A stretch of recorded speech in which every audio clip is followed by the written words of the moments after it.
Welcome, beloved listeners, to our podcast, a place where we share life experiences through the lens of faith and find common ground in being loved by God. I'm Lorraine Hess here with Erica Strong, and we are beloved daughters of God.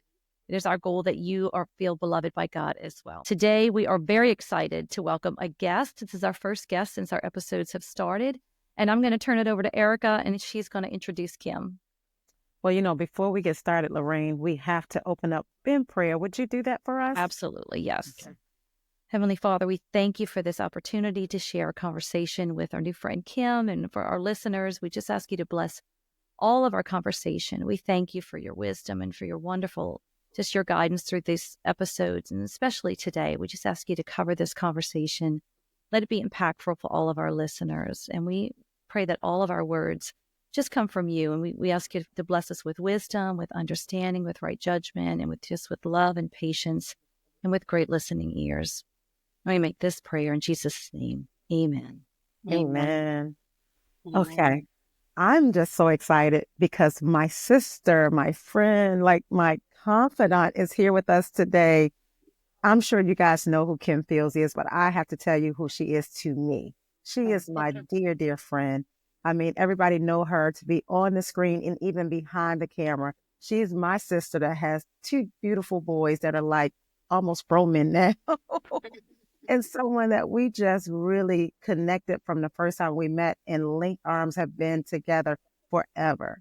And I'm excited for her to be here with us because, I mean, her gems and the conversations that we have, we get to now open it up, Kim, to the world. Yay. Yay. So, Kim, thank you so much for joining us on Beloved. Of course. Thank you for having me. Thank you for asking me, and congratulations on this, sis. Really wonderful. Yay. And Thanks. Hello, Lorraine. Great to meet you. It's great to meet you too. I've so been looking forward to this conversation, and Thank there's you. just so many things Eric and I were talking about. We, in such a short period of time, we want to we want our listeners to just get. Most people know who you are, and if you Google Kim Fields, you name it, she's done it.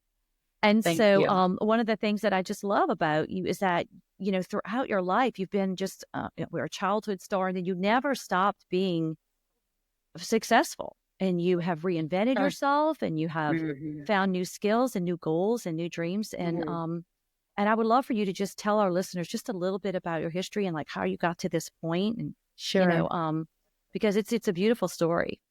Oh, thank you. Thank you. I think you really tapped on a word that I think sums up so much of who I am. Reinvention. And I think that you have to have a really strong skill set with that. If you plan on doing anything in this life other than taking up air and taking up space, and some of that means figuring out what serves you and what no longer serves you, and being okay with releasing some of those things and making even that. To me, reinvention isn't just who you are professionally, and it isn't just a haircut or I got highlights. I lost 25 pounds. Those things certainly can contribute to all of that, but sometimes it's reinventing who you are from the inside out. Your beliefs, your beliefs in yourself, what you allow and don't allow, what you give yourself permission and space for, whom you give permission and space for, and who you don't. And so for me, when I started working as a child, it really was, I was a very shy child. I'm pretty much still a shy grown-up. And so for me, that is crazy to me. That's so crazy. Really, you could be in front of a camera and say you're shy. But for the most part, except for when, of course, I'm doing interviews or these conversations, I'm characters. I'm someone else. And so Kim is still very shy. And I was not one of those children who I wanted to perform in front of people. When I started acting, it was because I loved the creativity that was happening, that I was witnessing in theater, and behind the scenes is really what really got to me. And so from there, that's when I got introduced to the world, going to this theater the theaters where my mother was performing, or on the sets when she was acting, and that's what really got me, so to speak. And so I loved the process, and for me, that's what I still love to do. Almost 5 decades later, I love the process. I love the process of directing or creating characters. I wanted to do this interview here because this is where we create some of our characters, in our hair department and things. So for me, that process is also a way of reinventing or inventing. And so that's what I have always enjoyed, very much, some from characters that I've played as a child or a young adult and adult. I don't fully know. No, I've never known that the characters or the shows that I would be a part of would become so ingratiated into someone's life, and be a part of their journeys. That's a beautiful cherry on top, if you will, to what we do in the entertainment industry.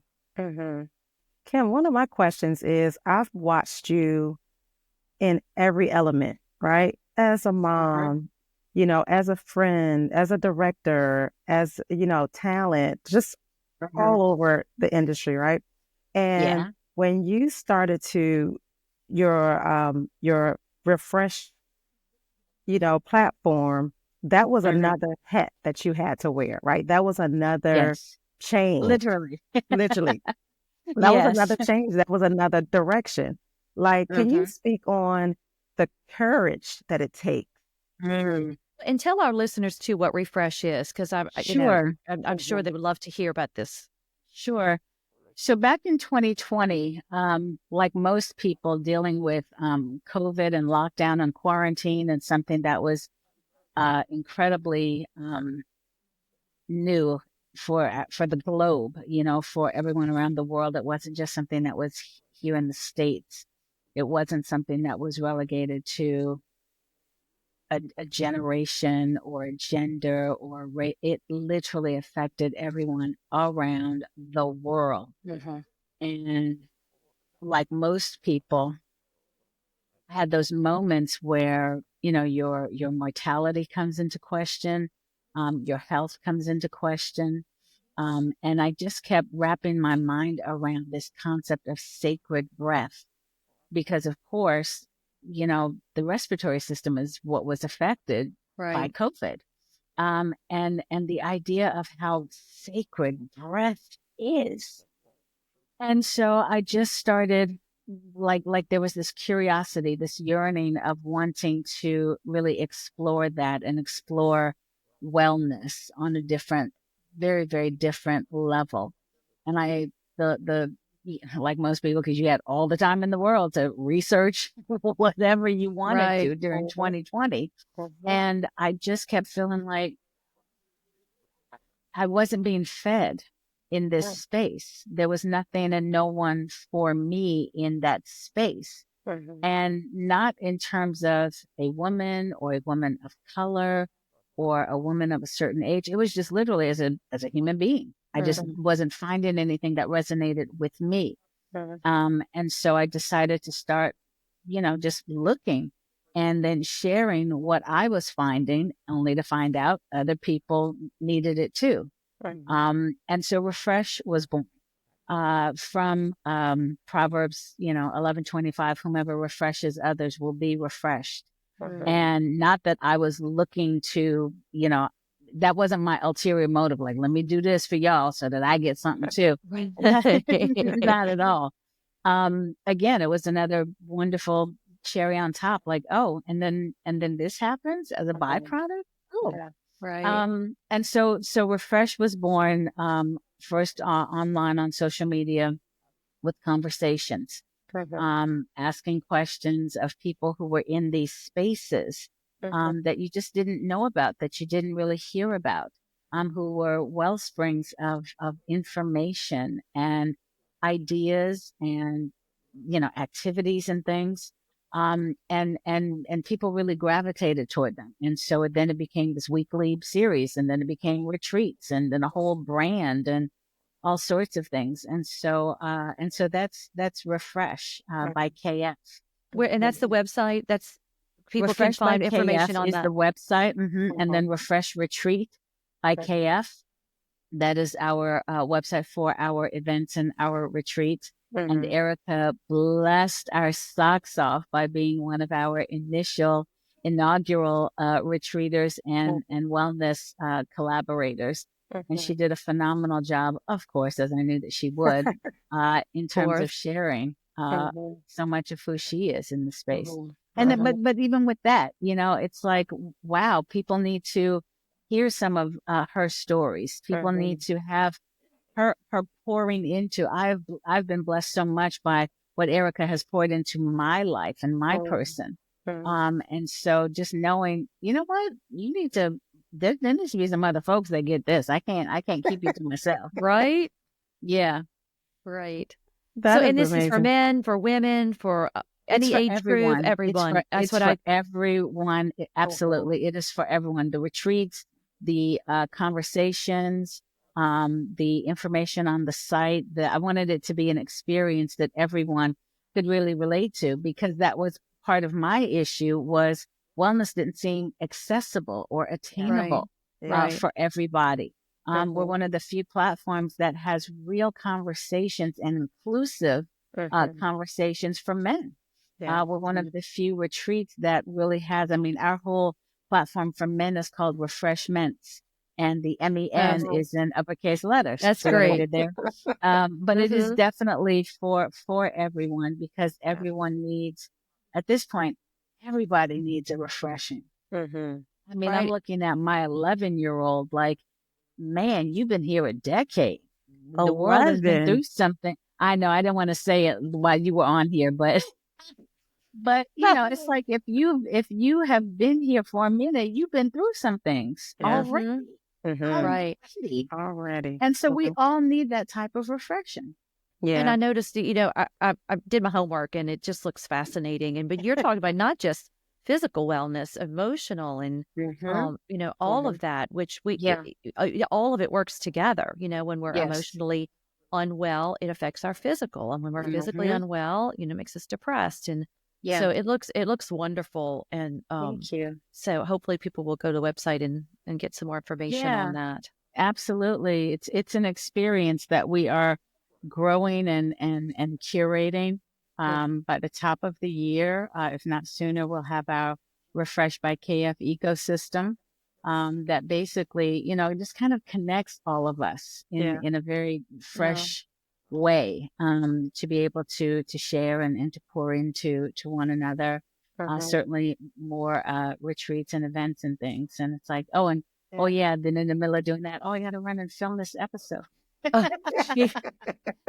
I told her at the beginning, you've done it all. You're still doing it all. Yeah, I want to circle back to the bravery that it takes when you pivot and you move and you do something different. How did that feel when you decided, like, I'm going to do something different? I guess I didn't think of it that way. I didn't put that lens on of I'm going to do something different, because I feel like if I do, sometimes when we put extra on stuff, it's almost like it'll prevent us from doing it. I'm gonna fill a void. Well, just fill it. You don't have to put all that on there. Just go ahead. Just do it. I'm gonna fill this need. Exactly. So I don't think, sis, that I really looked at it in terms of I'm gonna do something different. Because I feel like that may have I wouldn't say that it would have stopped me, but it would have maybe prolonged what I was doing, because if I think of it in those terms, then I'm like, oh, well, I got to get this and I got to do this. And I'm big on research and making sure I have all of this and all of that. And there are times when if we put that much on it, you start looking at maybe what you don't have. And when I okay, So when we think about the woman and the oil, right? And she was going to bake, and she didn't get stuck on what she didn't have. She just started. And then so she kept having what she needed. And so I feel like a lot of times, yeah, do your homework, of course. Don't go off half-cocked. Don't come out and, go throwing some stuff on YouTube or podcasts or whatever, unless you got your stuff together, because you still are representing yourself. You still are, if you are a faith, you're still representing your faith or whatever it is. So don't just jump out here and have poor quality. But what I'm saying in this moment, guys, is that sense of we can hamstring ourselves by thinking, oh, I don't have this. Yes, I want a dream, but I ain't got my dream budget. I don't have a budget to dream right now. Well, there you I'm go. a musician. I live with that motto. I don't have a budget. I got to pay another musician. Yeah, right. Exactly. But it's just one of those where if you just start doing it, two things happen. You either realize you have more than you think you have. And then that David thing happens where it's like people start knowing what you're doing, and then they just come. Hey, I hear you doing this. You need this. Hey, I hear you doing this. I want to do that. Right. Somebody said to me a few weeks ago, I'd like to come work for you. What? Yeah, what? What? Right. Kim, I can hear so much of your faith coming through you. I mean, you've not said Jesus, God, not once, but I can hear these virtues that are so important to you, and helping your neighbor, and in recognizing the importance of taking care of ourselves. And I'd love to know, because this is, Eric and I, we talk on our podcast about some of our life experiences through the lens of faith, and some of our common ground. And I would love to know, what is your background, coming up through Hollywood in a career like that, where there's not a lot of time for religious types of, but you have a background where you had a strong foundation of faith from your family, or maybe some that was important to you, because to me, it just sounds like you just live this type of life. And I'm wondering where that's rooted from. It sounds like it is. Well, yes. I mean, it's a part of my makeup, my faith. In terms of the foundation, my teen years is when I was first introduced to the church and the Lord, all of that, and in the 80s. So that's like extra. There's a comedian that says, his parents were Christian, and they were Christian in the 80s when you could be the most Christian. And so there were principles. I used to feel bad that I did not have like this whole Saul to Paul metamorphosis, like I was a good kid. My mom raised a good kid. I wasn't, I was strung out on drugs. I wasn't some child star or child actor running around acting a fool or nothing like that. My mom just raised me to be a good person. And so there was no lightning, oh my gosh, and anything like that. But we started going to church, and my formative teen years, I grew up under Bishop Blake and Mom Blake at West Angeles Church of God in Christ. But I never really identified, Pentecostal, Baptist, this one, that one. And, I wasn't necessarily into like the organization of it all. I understood it and understood the purpose of it. And I was a religion minor at Pepperdine University. And so I understood especially the history of the Black church, and the need for that based off of our traumatic history, the need to feel a sense of community and organization and responsibilities and importance and things of that nature. So I understood it. It's just not something that I really was much of a subscriber to, if you will. And then from there, just I didn't grow up in Hollywood the way that most people think. My mother always just made sure I was just, you're blessed to be a working actor. And to this day, that's kind of how I still perceive things. I'm not really like a celebrity. You're blessed to be a working actor, a working director. And so, for me, I understand blessings. I do understand blessings. I do understand when you, what you put out there. And then what comes back to you. I do understand the laws of attraction and things like that. Once I started Refresh, and just kind of seeing, and no, even before Refresh, I always knew that there was an expansion to my faith, meaning, I knew that, yes, I was raised a certain way. I was raised to be a good girl. I was raised to be a good person. I understood faith and the word and all of that, but I also understood that there was, again, business of religion, business of church, if you will. I also understood the organizational aspects.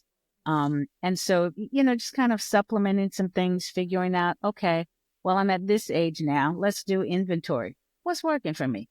It's not really working for me anymore, and making those adjustments, but giving myself the permission to do so, so that I didn't feel condemned or I didn't feel like I was doing something wrong by expanding who I am in my faith. That's really good, Kim. When I just heard you say, making adjustments, I always remember you making that reference when we were talking about, just people in life and how to deal with life.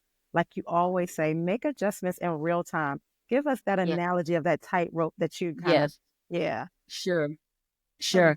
So, a friend of mine who's been in the music industry forever and ever and ever, and he said, the team who wins is the team who makes adjustments in real time. And that really has hung on to me because, I've really hung on to that because there are so many times where, in hindsight, which is why the phrase or the expression hindsight is 2020. In hindsight, sure, you can figure all sorts of things out and do all sorts of things. And that's great to reflect and revise, right? Make a revision. But what are you doing in the real time, in the moment, in the right now? And so being able to make those adjustments in real time, whether it's, hang on, let's take a quick time out, take a break, take a breath, or this strategy is not working for me right now, or for us as a family, or for us as a team in a workplace, or whatever it may be. And so being brave enough, being strong enough, being open, being open enough to say, hang on, what about this? Hey, what if we do this? Want to try this?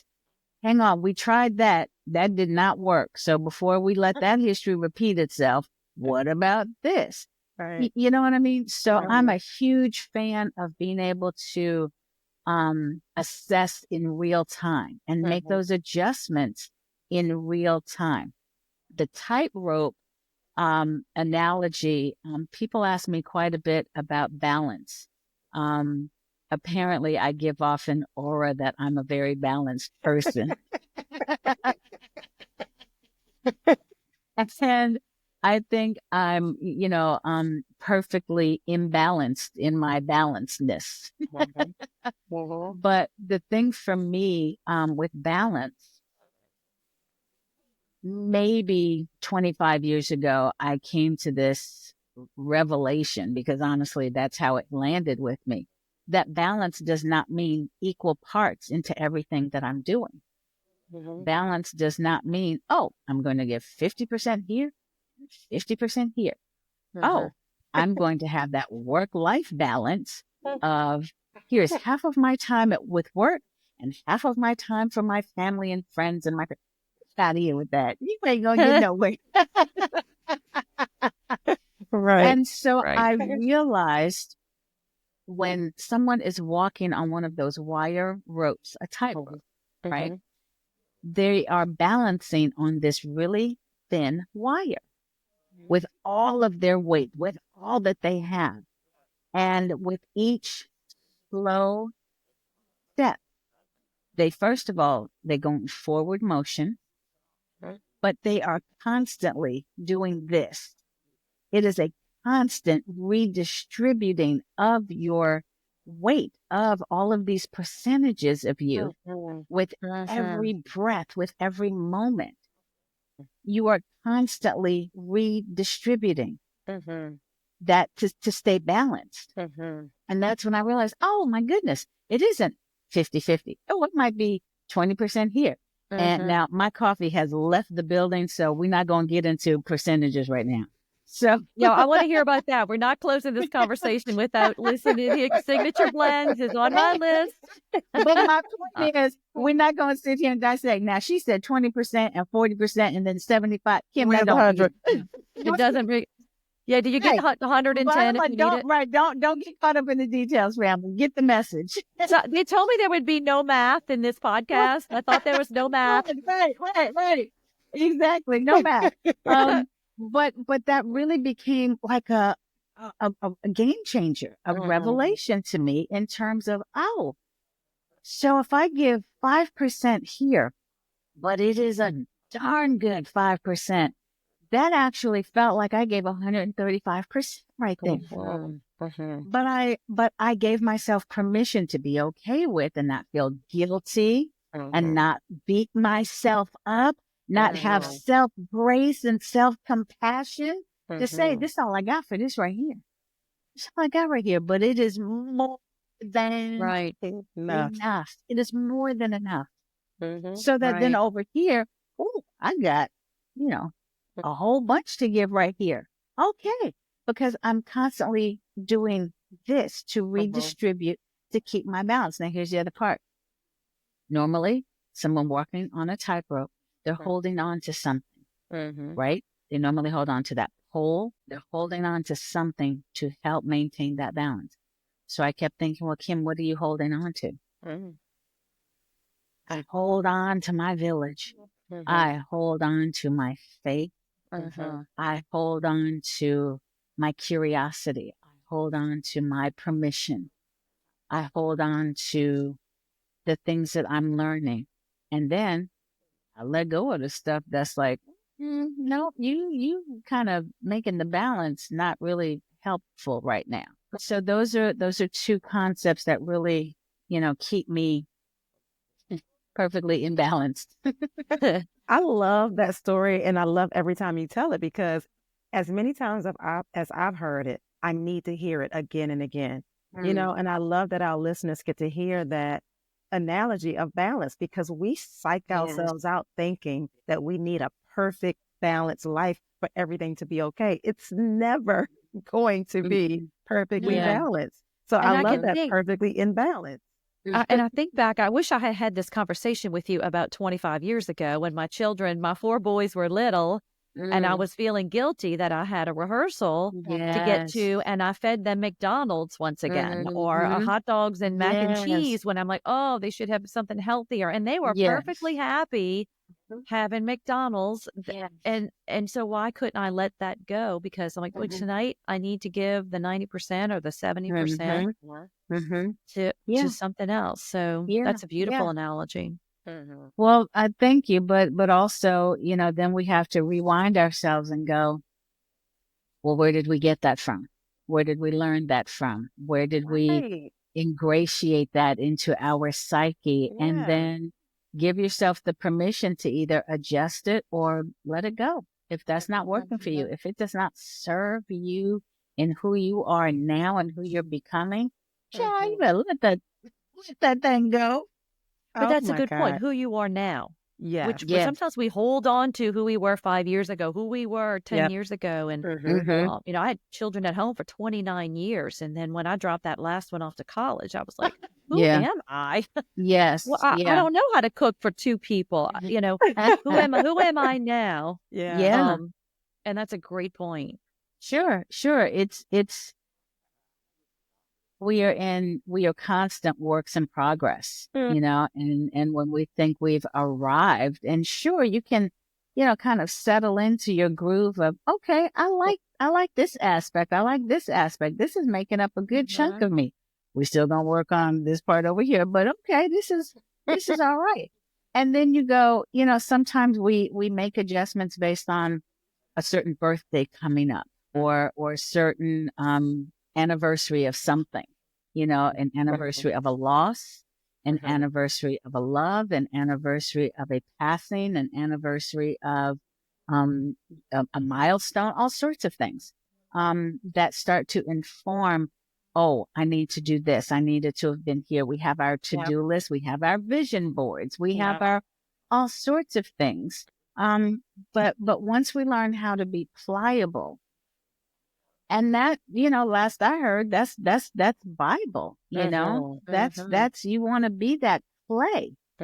Absolutely. So yes, there are times when we hold on to certain things, and some people may say, well, that's part of my foundation and that's made me who I am. And that's amazing. That absolutely is sure. And if who you are is serving you, go ahead on and walk in that thing. And then you might look up in a few days and be like, wow, wait a minute. Or it's minor adjustments. Everything, like I said before, everybody ain't going to have no Saul to Paul moment. Right. Everybody's not going. It might be the most minor the little details, those nuances. The devil ain't in nothing, so he ain't in the details. No, it's but those details. One of my biggest compliments is when people tell me as a director, "Oh my gosh, you're so detail oriented." Well, yes, I am.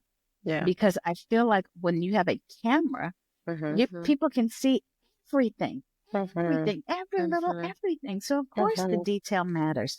Those layers, the details of a character, those layers. When you think about your favorite shows, your favorite characters, you think about how complex they are, or they were.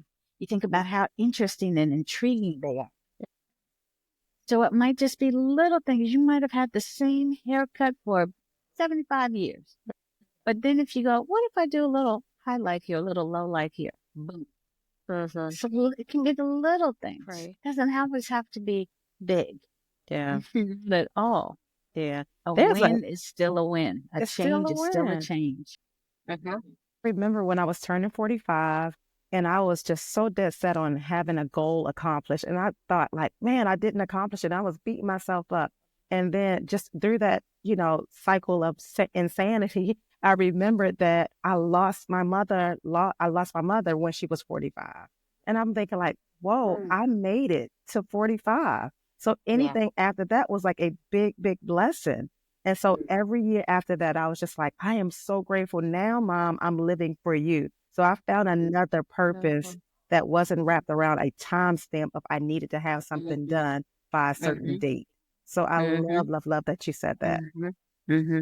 I remember when, very different, but running parallel, when I was about to turn 40, and I know you're looking at me now like, when did that happen? But I was about to turn 40, and I'd had locks. Right, I'd had locks for 30 years. I had blonde dreadlocks, and I was like, oh, I remember first I had locks, and then when I went blonde, because I wanted to do something for myself, because I was doing Living Single at the time, and Regine always had dark hair, the dark wigs and everything, and I thought, oh, I want to do something for me, and I'm about to turn 30. So I went blonde, dreadlocks, I mean, just living. So then I was creeping up on 40, and I was like, oh, okay, I'm about to be 40.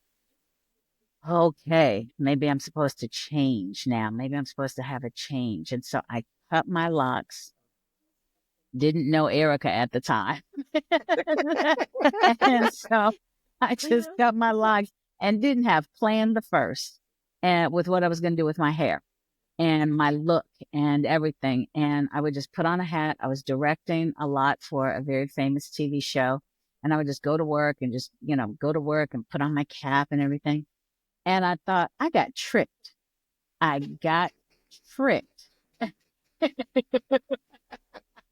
because I thought I was supposed to have a new look. I thought I'm 40 now. That's got to be a whole new thing. And I didn't know. I didn't have a plan for it. And if I was open to whatever 40 was supposed to be, I didn't know I was open. So I was just like, I was just kind of, coasting like, all right, here we are. gosh. Yeah. But again, those timestamps and that idea Right. of, that expectation. That part. I had a similar experience with this guy's been doing my hair for 15 years, and I'm 56 now. When I turned 55, I said, John, you're going to tell me when I'm too old for my hair to be long. And he said, absolutely not. No, I'm not. Good for John. I'm not going to tell you because that's between you and your hair. Uh-huh. But just because you're 55 now doesn't mean you have to make a change. Yeah. So I'll have to count on my friend Erica to tell me, girl, it's time for a change. Listen, I don't want, this has been such a wonderful conversation, Kim. I love just having this chat with you, but I don't want to pass this day without asking you about your coffee company. And Yes. because I love coffee and I want to know also, especially, is it here in New Orleans? Because that's where I live. Well, it is everywhere because we are an online company. Signature Blends by KF, and we are a premium luxury gourmet coffee and tea and seasonally hot cocoa company. And so we have extraordinary coffee from all over the world, and we ship to everywhere around the globe. So yes, we can definitely be in New Orleans. We have actually done a wonderful coffee takeover with Baca Coffee in New Orleans during Essence Fest. Oh, a few nice. years ago. And so we have physically and literally been in New Orleans, but we are always available anywhere, anytime. Because again, we are an online service and an online store. But, being an entrepreneur, I knew that I wanted to be an entrepreneur from the time that I was in like high school, going into college. And if not even before that, I am in a very unique group, club, whatever you want to label it as, of people who work in the entertainment industry since we were children. And being a child star and then a former child star, there's a lot that can come with those monikers. And I had determined early on that I did not want to be a has-been, that I did not want to be a statistic. I felt like I owed my mother and my aunt and my village way more than that.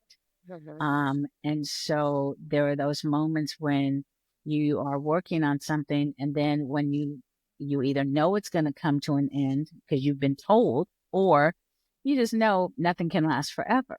And I just thought, and my mother also had told me, have something to fall back on. You might not always be a cute kid spouting out one-liners. You gotta have a backup plan. Oh, but you did that so well. We all remember those one-liners. Oh, thank you. Thank you. And she, and as I got older, she would tell me, the Proverbs 31 woman.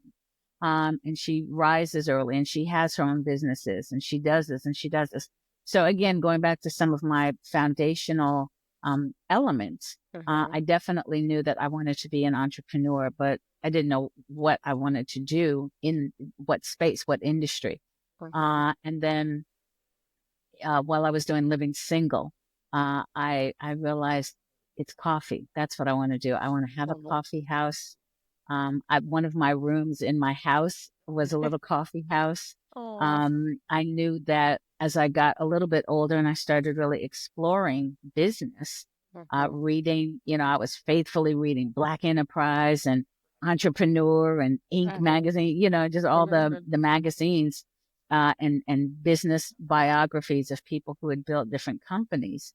What was kind of the running common denominators, if you will. And so I knew that I learned rather that coffee was certainly a sustainable business. But then something really interesting happened. I realized that coffee and tea as well And yes, we have decaf because Erica's always getting her decaf because she Do can't have you caffeine. drink decaf? I I did Yes, not do. she know that does. about I you. am putting her all out on Front Street Oh right here and man. now. But I realized that coffee underscores so much of someone's day and life and experiences, and tea again. So from the time you wake up, that first cup, to the middle of the day, to get through to the rest of your day, to that wind down moment. And I realized the parallel was people have allowed me to be a part of their life, their moments. I've underscored so much of their lives when we were all growing up, me on television in your living rooms, one of your most sacred and private spaces. Then, with living single again. And then if you paid money to come see me in a play or watch me in a movie or come and hear me do spoken word at a concert or whatever it may be, people have let me in that regard. And so I felt like coffee was like an extension of that. And all of the different blends that we have, I create and I name them. I'm very involved with the packaging. I'm the chief creative officer for the brand, because these blends are like characters that I play and that I'm crafting. I craft these blends and these teas and these experiences the same way I do the characters that I play. And even going back to Refresh, with the retreats, I curate them. I'm crafting these experiences because people, it's like they've come to know me with really, really specific memories and experiences that they've had that they can attach to different parts of their journey, whether it's childhood, figuring out young adolescence and adulthood, womanhood, parenthood, whatever it may be. I feel like they know, well, she's been there the whole time too. And so I definitely feel that. And I don't feel it as a burden or an expectation. I honestly feel it as a blessing. Well, I'm definitely going to check it out. And look, Thank we in you. New Orleans, we have high standards for coffee, so I'm Yes, counting on you it being do. really Yes, you good. do. Yes, indeed. Yes, Now, indeed. Lorraine, I'm telling you, like when she said that she's a person that pays attention to detail, when Signature Blends was being created, I remember going to her house. I mean, the house smelled like coffee, but there was like this bean and that bean and how it's roasted. I mean, she was into every part of the process and how smoky this is and how it layers onto a chocolate or Wow. like it is divine. But I Yeah. just had to go and say, please remember the decaffers. So on behalf of all the decaffers out there, Signature Yes. Blends, listen. That sounds fabulous. Thank you. Yeah. Thank you for joining us on our beloved podcast where we just interviewed Kim Fields. Just amazing. And remember, go ahead and find us on belovedpodcast.com and also follow us on our social media sites, Facebook, Instagram, X, and YouTube. Always remember, you are beloved.